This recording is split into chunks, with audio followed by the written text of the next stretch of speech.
up, y'all? It's me, Toby D, and you have tuned in to Pound for Pound. And I just gotta say right now, I'm excited about my Falcons team. Heck, everybody's excited about their team right now.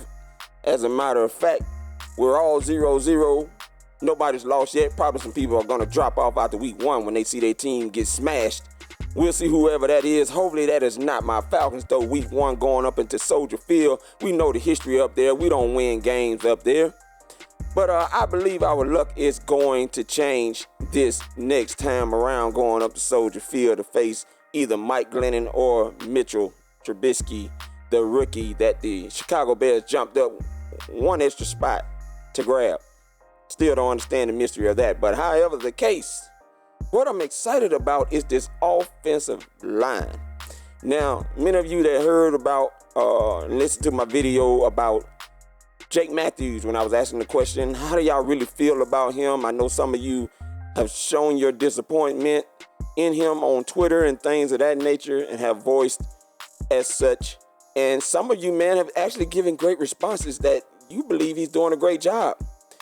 And I did say that I believe that this would be the year that Jake Matthews would break out and look like that 6th overall pick that he was in 2014 when we drafted him. And man, I got excited after looking at a little clip, and I'm sure all of you have seen it by now, that the Atlanta Falcons put out when there was the battle going on between the offensive lineman and the defensive lineman.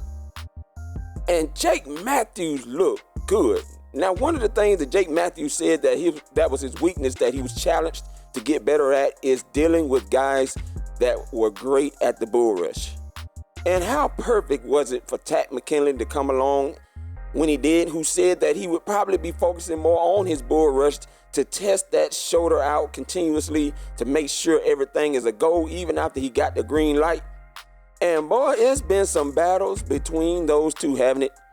I mean, just the other day, after I put that video out and then the little clip comes out, probably the next day after that, these two have gotten into a scuffle already. And Jake Matthews, you're doing exactly what you're supposed to do. Beat up on that rookie, because you better not let Tack get you. And you're doing what you're supposed to do, so I got to give it to you. Takkarist McKinnley, you're right. You got to keep working on yourself. But man, it got me excited looking at the aggressive nature of Jake Matthews, which is the first time I've actually seen that since Jake Matthews has been an Atlanta Falcon. And let me tell you why this is good right now. There's 3 guys right now in camp that is bringing and promoting and basically just bringing out that nastiness in this offensive line right now. And that is the one guy I mentioned, rookie Takkarist McKinnley, Dontari Poe, and yes, Grady Jarrett. They are putting Alex Mack and his group in a lot of challenges right now. And man, they're bringing the Harvey Dahl out. And you already knew that Alex Mack had that nastiness and that grit to him, and as well as Ryan Schrader. We all know the story about him when we watched Hard Knocks in 2014 and what he did with his 1-2 combo punch on, at that time, undrafted rookie, I believe, Jacquez Smith.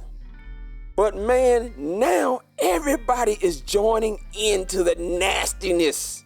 You got Jake Matthews catching the bug. You got Andy Levitre catching the bug.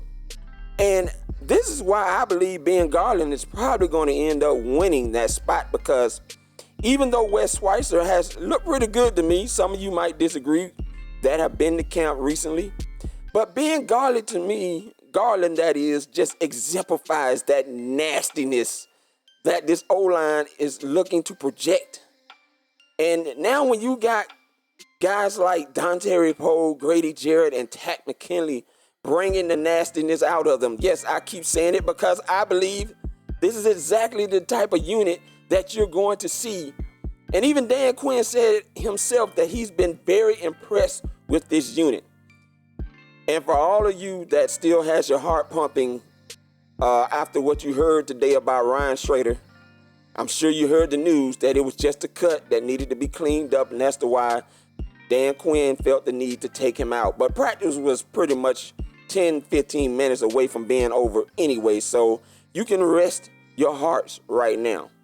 Because as far as we know, Ryan Schrader is going to be back. So let's get excited about that part. Now I'm going to just throw this in there a little bit. I'm sure all of you have heard the news about Jalen Collins and his now 10-game suspension after serving a 4-game suspension last season. And it further explains why he has been going down on the depth chart.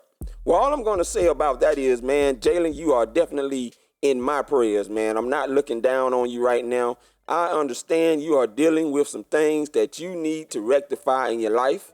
Now you will have 10 games off to figure it out. And hopefully you will make another team. I don't know if it's the Atlanta Falcons, but if that is the case, then it is definitely God's will for you to be here. But other than that, man, it's time to get excited about this O-line that Dan Quinn was talking about already that looked feisty in the run game, that has helped to open up some holes to get his guys to go through in practice. Now, albeit it is practice and they're not playing up against another team, and we're really not going to really know much about this team until we get to Soldier Field week 1. So, in excitement, other than what you're seeing in practice, there's not much you can get overly excited about. But what I was excited about that I saw shine through was the aggressive nature. And you're not only just seeing that aggressive nature on the offensive line side, you're seeing it on the defensive line side. These guys are giving it everything they got. And I'm sure many of you saw the Dontari Poe where he was mic'd up.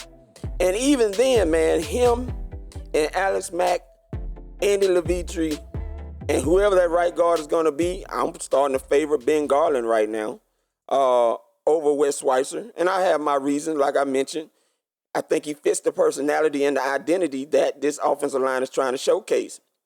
But if you saw that clip, which was kind of funny, you saw that how both him and Alex Mack were going at it. You saw how Grady Jarrett and were going at it. And man, if this interior part of this O-line is not as aggressive as I think it is, then I guess I would be in for a surprise, because I'm looking for this line to just let it all out and Harvey Dahl the miss out of anybody in their way trying to get to anybody. But you know what? Look, I've overtalked the music. I'm just going to leave it right there. That's my excitement. Please share, comment, like, and all of those things. And let me know what you think about this offensive line for 2017. If we could possibly have a line to make it all 19 games again. Yes, I'm throwing the Super Bowl in there because I believe we are going back. But that's pretty much it from there. Again, it's Toby D. Peace. I'm out.